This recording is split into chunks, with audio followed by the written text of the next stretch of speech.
नमस्कार, ध्यान अनुभूति चैनल में आपका स्वागत है। आज हम बात करेंगे गुरु के ज्ञान के बारे में। गुरु का ज्ञान और उसकी स्थिति कैसे प्राप्त करें। तो बचपन से हमें, जैसे हम बड़े होते हैं, हमारी पढ़ाई होती है, तो हमारी एक ही चीज़ पे डेवलप करने पे फोकस रहता है, वो है बुद्धि को।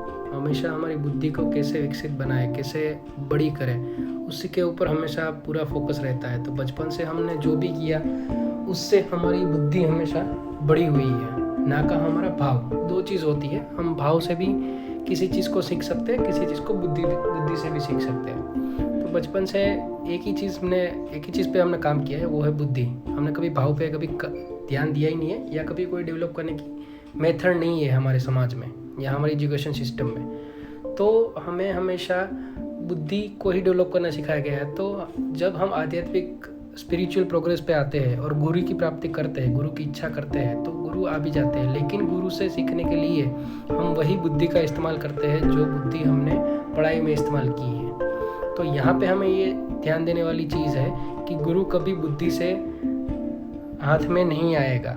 उसकी जो भी चीज़ है, उसका जो भी ज्ञान है, उसकी जो भी स्थिति है, वो हम कभी बुद्धि से हासिल नहीं कर पाएंगे। उसके पास से जो कुछ भी है, उसे हासिल करने के लिए, उसे पाने के लिए हमें भाव का ही उपयोग करना पड़ेगा। हम अगर भाव से उसे मानते हैं, उसके पास जाते हैं, कोई भी चीज़ सीखते हैं, तो ही हम उस भाव से उसके ज्ञान को, उसकी स्थिति को प्राप्त कर सकते हैं। तो हमें क्या करना होगा, हमें पूरा रिवर्स गाड़ी करनी पड़ेगी। जैसे हम बुद्धि को बढ़ाते आज यहाँ तक पहुँचे हैं, तो यहाँ से वापस हमको भाव का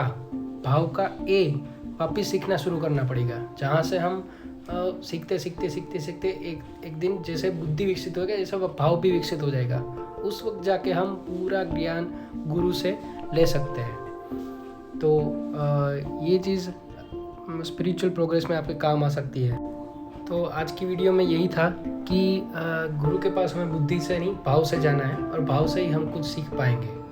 तो आज के लिए इतना ही, फिर मिलेंगे ध्यान अनुभूति चैनल में। नमस्कार।